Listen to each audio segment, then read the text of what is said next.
Hey guys, Julia here from Promise Garden. Thanks so much for joining me today on this journey. Just wanted to catch you guys up a little bit about what's happening in my kitchen and how the garden's doing. And I know we talked a little bit about in a previous video about a friend of mine that I met at the community garden, actually in a different community garden. We made friends. She is so sweet and just willing to share all her knowledge and even her resources. So she mentioned she had 2 Excalibur dehydrators. One was a 4-shelf dehydrator, one was a 9-shelf. And when I told her I had 4 cases of kiwis, yellow kiwis from New Zealand, I asked her if I can borrow her dehydrator, and she said absolutely. So she came over, she showed me how to use it, all the different recipes that I could make with the dehydrator, from just dehydrating fruit and vegetables, drying spices, making fruit roll-ups, just beef jerky, so many different things I can make. But for right now, at the time, I was trying to dehydrate all my kiwis, 4 cases. It was over 100 kiwis that I ended up peeling, slicing, and then dehydrating. And it is absolutely incredible how much space you save when you dehydrate. Now, when you dehydrate, a couple things you want to keep in mind if you're preserving the food. If you're just trying to change the texture, maybe it's one thing, you're not keeping it for very long.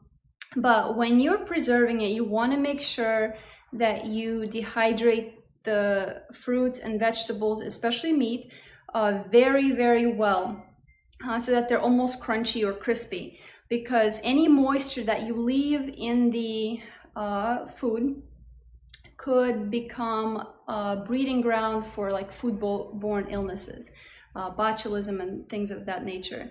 And when you're canning also, you also want to make sure that if you're, I'm skipping ahead, but I am making sun-dried tomatoes here. I got my Roma tomatoes. Those are the best for like sun-dried tomatoes, but I also had a lot of bumblebee, like cherry tomatoes. They're about 1 inch in diameter. Anyway, so I'm gonna make sun-dried tomatoes with these, and then I'm going to can them in oil with some spices.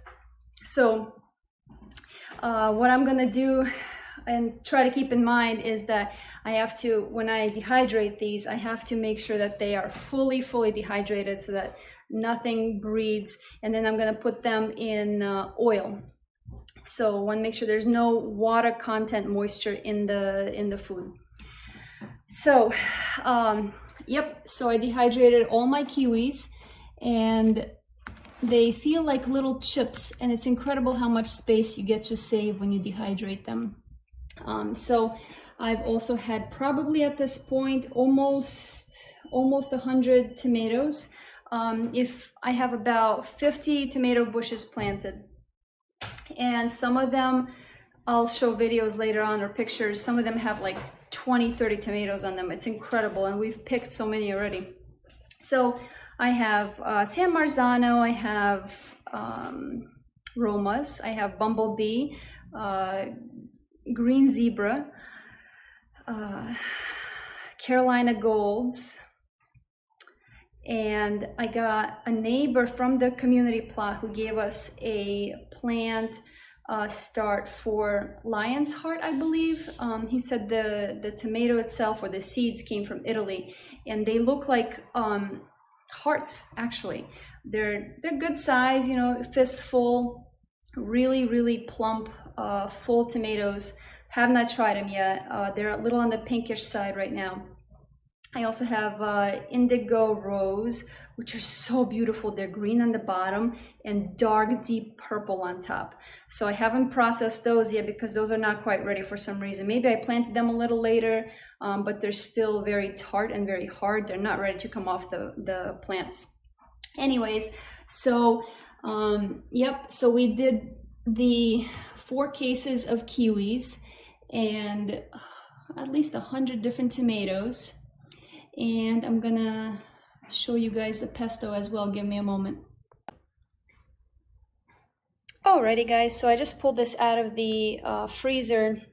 When I made this, I probably had about a gallon bag of basil, and I put a little bit of oil in the blender. I had my own garlic from the garden, and I put some cashews and some olive oil and some Parmesan cheese that I grated up, and I put in the blender, and a little bit of salt, and it is so amazing. It's creamy. But it's been in the freezer for probably about a week now, and we just pop a couple out when we're ready. Anyway, so got the basil. I did the probably have about 5 more quart bags of the kiwis, yellow kiwis, and they're like candy. You just take one and they're so perfect. They're delicious. And getting back to the moisture content thing that I said earlier in the video, so these are not like crispy anymore. When they came out of the dehydrated, they were a little crunchy. So I'm not planning on preserving these for months and months, and I don't think they'll even last. They are like candy, and you just start to eat one and the next one, and you'll be done by the time you realize you ate like 12 kiwis. It's incredible. This is literally 12 kiwis. It can fit into a quart-size bag. Anyway, so process the basil, kiwis, because I don't want to have them go to waste. I mean, we would have thrown them in the compost, but still. And then we got our tomatoes. Got some more tomatoes here. These are so beautiful. Anyways, got my Romas, San Marzanos. Now, the San Marzanos and the Romas are very similar. One's a little bit longer, one's a little meatier, less seeds. And then we got the Bumblebee, which are kind of like a pink and green, almost striped cherry tomato. They're popper size.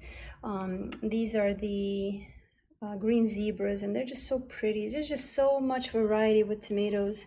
I had some beefsteaks, but these are Carolina golds, and they're also beautiful, really juicy, good slicers. Anyway, so we got that going. We're gonna put that away. We got some more tomatoes here, and we're gonna turn the dehydrator on, and these are probably gonna be going for close to 24 hours, and I'm going to be leaving town. And the dehydrator doesn't actually have a timer on it, so what we have as an alternative is a just a plug timer. You can set it. This is awesome for like Christmas trees, if you want your Christmas tree to go on a timer. So we just use that, and we're just gonna set the whole dehydrator up on that. That way, when I come back home, these are gonna be completely finished and crunchy, and then I'm going to put them in jars with some oil and spices. Again, when you put the spices into the jars to preserve it, also to make sun-dried tomatoes with oil, you also want to use dehydrated herbs as well. You don't want to use fresh herbs that have any kind of moisture content in them, because that again will be breeding ground for bacteria to grow in there. It won't grow in the oil, but in the water it could grow. So when you put the additional spices in, same thing, use dehydrated spices. And I'm gonna put some dehydrated basil that we had from last year, as well as some maybe garlic powder or garlic, dehydrated garlic, chopped up garlic in the jars as well with the oil. And we'll do another video on that once all of these are dehydrated. All right guys, happy preserving.